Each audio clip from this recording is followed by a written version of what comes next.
Good morning, students. In today's class, I shall be explaining to you the summary of the chapter The Bet. The lesson is a little bit lengthy, but please do read the chapter once after watching this video. The poem is written by Anton Chekhov. Now let us learn about the main characters of this lesson. There are two major characters featured in The Bet, the lawyer and the banker, neither of which have official names in Chekhov's short story. Now let's know about the lawyer. The lawyer is seen to be persistent, intelligent, and self-motivating. He does not break down in the 15 years of imprisonment as the banker foretold. He is intelligent by the virtue of reading so many books, which reflects in his eagerness to associate with other men rather than claiming the final prize. The lawyer's character is very dynamic. He starts as a young, impatient person ready to spend 15 best years of life for 2 million. His imprisonment changes his life positively. He reads books, ponders over scriptures, learns languages, and plays the piano. His character is reflected when he renounces the 2 million and settles with just having proved his point. Now, how the banker is. The banker likes to be in a position of authority and likes to wield power over others, especially those who happen to disagree with him. The character changes drastically from the beginning of the story when he seems to be very free-handed, as he easily bets to pay 2 million, and later his lack of wealth drives him to dishonesty and plan for murder.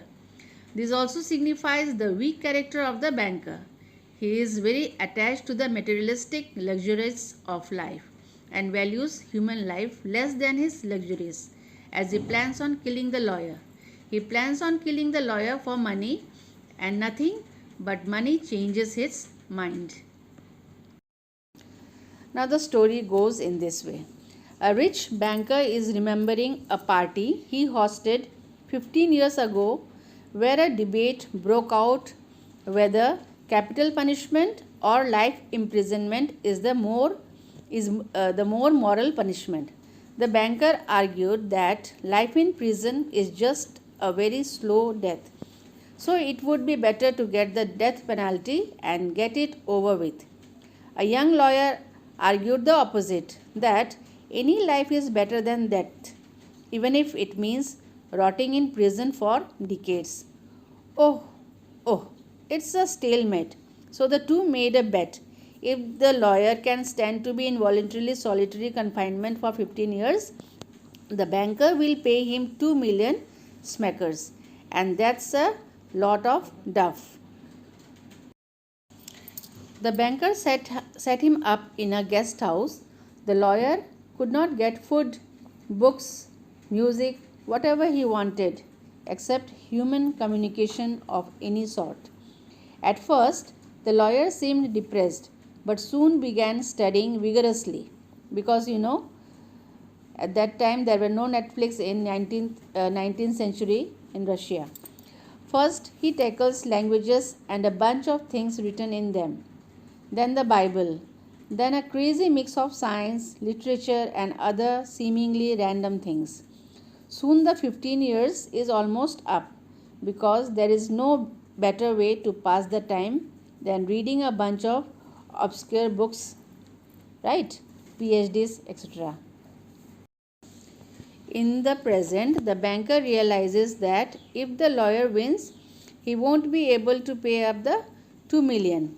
He lost his banking fortune, and if he has to shell out, he will be totally bankrupt forever. The only thing to do, kill the lawyer before the 15-year ends. On the last night of the prison term, the banker sneaks into the guest house. The guards aren't there, so he has no trouble slipping in.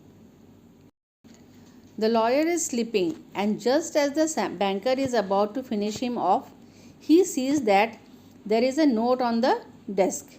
The note says that the lawyer has spent his 15 years experiencing all that life has to offer through books. His conclusion: the material world is stupid and worthless because we are all bound to croak in the end anyways. To prove how much he rejects it, he puts his money where his mouth is, by which we mean the lawyer rejects the money altogether. He promises to leave the cell 5 hours early to forfeit any claim to the coin. The banker kisses the lawyer's head and leaves. He doesn't have to murder the guy. The next day, the guest house guard reports that the lawyer sneaked out 5 hours early. The banker takes the note forfeiting the money and locks it in a safe. I hope you have understood this lesson. Thank you.